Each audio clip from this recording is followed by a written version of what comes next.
Hola amigos, ¿cómo están? Espero y todo bien. En este video vamos a ver un tema muy relevante que es la dignidad humana y el enfoque es cómo hacer lo más comprensible e incluso vivencial este importante concepto en nuestros jóvenes universitarios. Pero también esto nos aplica obviamente en el campo laboral y social a todos nosotros. Y bueno, lo primero es llevarnos a esta reflexión que nos diría Aristóteles hace más de 2 milenios. Y nos va a decir que el hombre para ser virtuoso no solamente requiere de un esfuerzo intelectual, no solamente es saber, conocer, comprender, reflexionar, debatir, sino que nos diría que requiere de un esfuerzo volitivo, es decir, de una fuerza de voluntad que lo lleve a comportarse y a actuar de manera virtuosa. Y bueno, bajo este concepto, el concepto de la dignidad presenta no solamente dificultades en su definición, sino también dificultades en hacerlo vivencial, en hacerlo comprensible de manera aplicativa. Entonces, durante este video vamos a tratar de abordar ambos aspectos, esta problemática de la definición y un ejemplo aplicativo para tener una vivencia del concepto. La dignidad humana para todos nosotros es muy familiar y todo el mundo decimos, no, sí, mi dignidad y yo reconozco la dignidad del otro y parecería algo casi lógico, casi del que ya no se necesite platicar. Pero como vamos a ver, la definición tiene algunas situaciones que es muy importante revisar y sobre todo cuando queremos profundizar en el concepto encontramos dificultades. Por ejemplo, el hecho de que yo les diga la dignidad humana, ¿cómo la fundamentas? ¿Por qué la dignidad es dignidad? ¿Qué la fundamenta conceptualmente? Inclusive, vean esta problemática.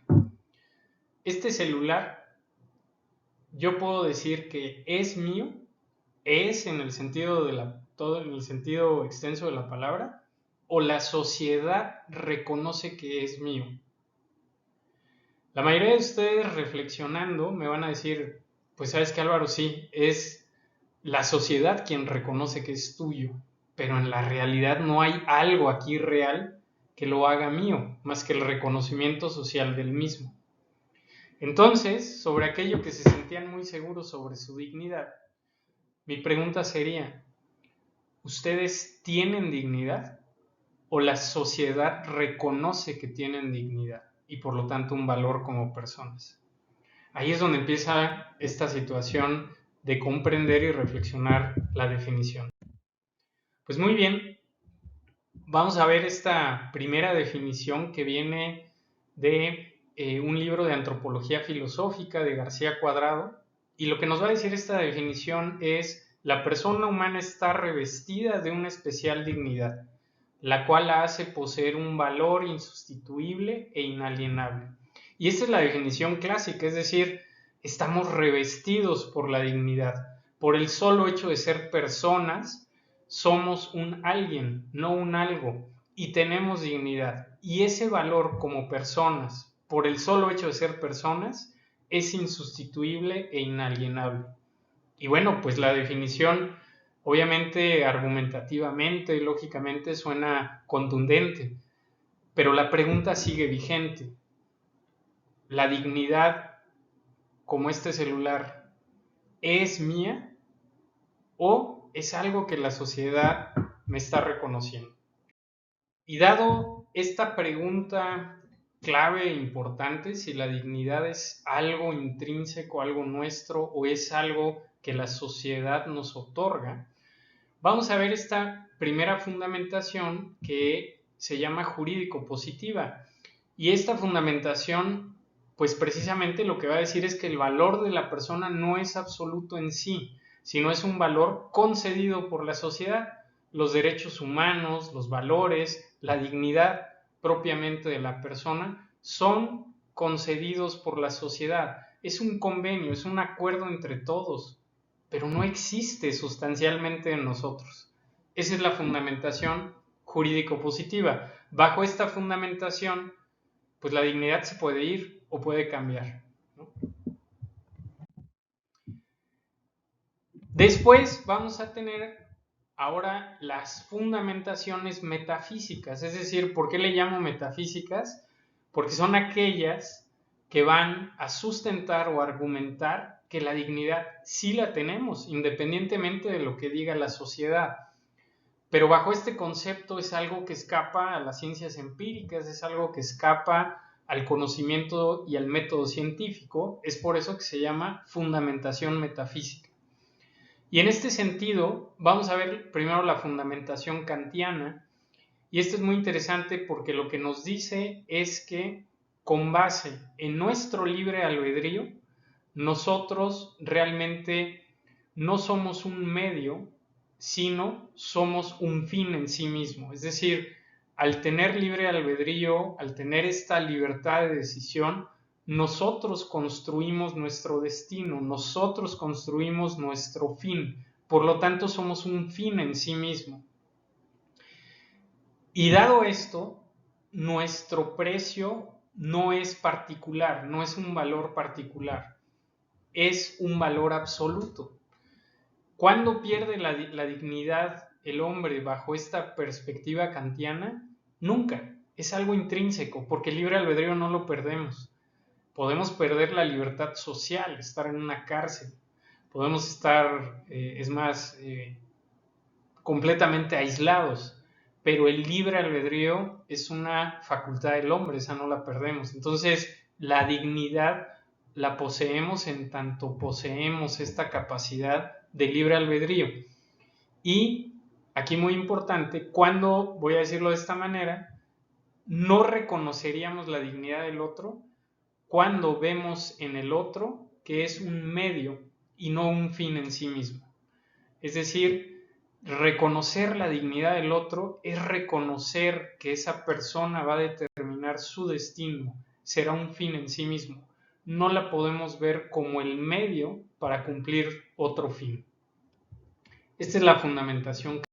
La siguiente fundamentación también va, digámoslo así, en contra de la jurídico-positiva, porque reconoce desde un aspecto teológico, desde un aspecto teocéntrico, que nuestra dignidad efectivamente es intrínseca, no es algún convenio o alguna situación que la sociedad acordó y que puede cambiar o puede modificarse o puede quitarse.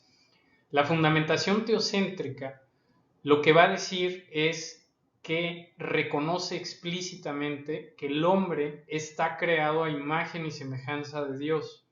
Entonces, eso representa un valor intrínseco en el hombre y lo debo de respetar porque es una creación divina. Respetando a los demás, respeto a aquel que me hace a mí respetable frente a ellos. La siguiente fundamentación es la fundamentación ontológica, que es dentro del grupo de las fundamentaciones metafísicas, es decir, contrarias a la jurídico-positiva. Por ontología entendemos al ser y sus propiedades, es decir, qué hace a la dignidad dignidad y que no sea otra cosa, ¿no? Hace la pregunta más fundamental de qué hace ser algo y que ese algo no sea otra cosa. Y bueno, esta fundamentación refiere básicamente que la dignidad es parte del ser humano por el hecho de ser humano y no otra cosa. Parecería muy lógica, pero esta es muy relevante. ¿Por qué? Porque la dignidad humana no solamente es un logro o una conquista o un acuerdo, sino simplemente deriva por el hecho de ser humanos. Por ejemplo, alguien aquí podría preguntar, oye, inclusive en argumentación contra el tema del libre albedrío y la libertad de decisión, oye, pero ¿qué pasa con un bebé? ¿Qué pasa con una persona con Alzheimer? ¿Qué pasa con una persona en coma? Ya no tendría manifestaciones humanas, como puede ser la autoconciencia, como puede ser en cierta medida la libertad, ¿no? El ejercicio del libre albedrío no se ve presente. ¿Qué pasa con ellos? Bueno, la fundamentación ontológica nos diría, hazte la pregunta, ¿son seres humanos? Si la respuesta es sí, entonces tienen asociados la dignidad. Y hoy por hoy, la fundamentación ontológica es la más aceptada y la más usada, incluso en campos de la ley. Y bueno, llegamos a la última fundamentación de la dignidad, que es la pragmatista. Voy a tomar al autor Richard Rorty, el cual vemos aquí en la imagen, y fíjense, esto está muy interesante. Lo que nos va a decir Richard Rorty es: no nos quedemos solamente en el debate metafísico, ontológico, por ejemplo, en este caso de la dignidad, si es un valor que nos da el hombre por un convenio social o intrínsecamente lo tenemos. Lo que nos va a decir Richard Rorty es: tenemos que ir más allá de esta reflexión y este debate, y más bien debemos enfocarnos en algo que sí tenemos en común de manera muy vivencial. El doctor García, acá en la universidad, en alguna clase del doctorado, nos decía: ¿saben cuál es el lenguaje más elocuente de todos? ¿Cuál es el lenguaje que nos llega a todos de manera instantánea? Todo el mundo lo comprendemos inmediatamente. Es el dolor. Entonces, de esta misma manera, Richard Rorty nos diría: el dolor y la humillación es lo que más tenemos en común. Más allá de estas definiciones de qué es lo que es la dignidad y si la tenemos todos los hombres, indudablemente el dolor y la humillación es algo que tenemos todos. Es algo que nos une, si lo queremos ver así. Por lo tanto, si queremos hablar de la dignidad humana, realmente lo que tenemos que hacer es disminuir el dolor y la humillación. Pero ¿cómo hacerlo? Pues bueno, lo que nos dice Richard Rorty es muy concreto, y esto es en un sentido muy pragmático, y dice: tenemos que generar propuestas de cambios específicos en las disposiciones sociales, modificar las leyes, las regulaciones empresariales, los procedimientos administrativos, las prácticas educativas. Porque si no realizamos esto y no logramos disminuir el dolor y la humillación, nos quedaríamos solo, como nos dijo Aristóteles, en el plano del esfuerzo intelectual. Y para ser virtuosos, para realmente vivir la dignidad humana, para realmente respetarla, necesitamos movernos al campo del comportamiento, al campo volitivo, al campo de nuestra voluntad.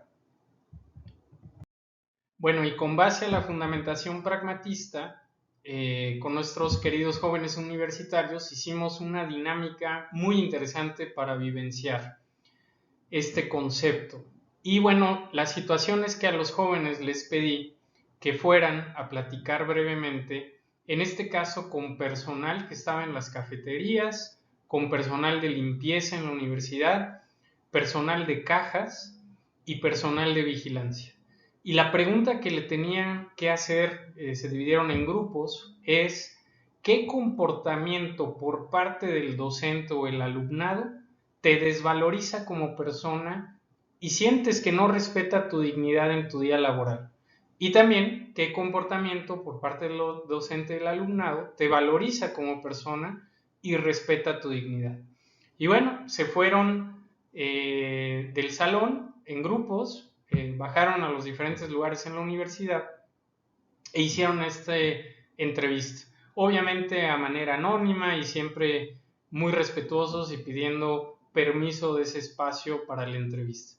Y afortunadamente hubo muy buena participación, lo cual las respuestas fueron increíblemente interesantes, tanto para ellos como para mí. Y bueno, les quiero compartir una de ellas que sucedió justamente en la cafetería en la universidad. Y la persona que atiende en caja le dijo a los alumnos: fíjate que lo que más me desvaloriza, lo que más afecta a mi dignidad como persona, es que alguien llegue viendo su celular y diga: dame un café, dame la baguette, dame esto, dame el otro, pagues, gracias, y se vaya. Y no sea capaz de verme a los ojos. No existo para esa persona. Y bueno, yo aquí recordaba con los alumnos esta definición metafísica, ¿no? Cuando la persona la convertimos en un medio y no en un fin en sí mismo, estamos afectando, no estamos reconociendo la dignidad. Y pues ahí lo teníamos vivencialmente. El hecho de no ver a los ojos, del hecho de no saludar, efectivamente es desvalorizar a la persona, genera humillación. genera un dolor. Y bueno, la fundamentación pragmatista ahí no se queda en la reflexión. Y entonces a los alumnos les dije, necesito que como siguiente actividad me digan qué necesita cambiar en la universidad para que esto no suceda. ¿Qué propondrían? Y bueno, se fueron otra vez a reflexionar y un grupo regresó conmigo con una propuesta genial y me dijeron lo siguiente: profe, fíjese que en algún lugar, me parece que aquí en el centro de Querétaro, hay un lugar donde observamos esto y creo que se puede aplicar en este lugar para fomentar en los docentes y en los alumnos esta situación de ver a los ojos, del respeto a la persona, de hablar con la persona, ser agradecidos. Y lo que me dijeron fue lo siguiente: pudieran poner en la cafetería, si estuviera de acuerdo la cafetería, por ejemplo, este esquema: baguette 60 pesos, baguette más gracias 58 pesos, baguette más gracias más buenos días 56 pesos. Y de esta manera los jóvenes llegaron a una comprensión, a una vivencia, no solamente a nivel reflexivo, sino a nivel pragmático, es decir, efectivamente, ¿cómo puedo llevar a un mejor lugar mi ambiente social, mi ambiente educativo, para que efectivamente baje el dolor y la humillación? Y ahí es donde realmente está el valor de verdad de la dignidad humana. Y bajo este sentido, pues también cumple la reflexión aristotélica inicial, de decir, esto requiere un esfuerzo intelectual y un esfuerzo de nuestra fuerza de voluntad. Y bueno, pues ya quizá en una siguiente actividad dentro del grupo, a lo mejor un proyecto es precisamente implementar este tipo de mejoras en la universidad que nos ayuden a valorar a la persona, a reconocer la dignidad del otro y efectivamente, como nos diría Rorty, a disminuir el dolor y la humillación. Gracias, nos vemos.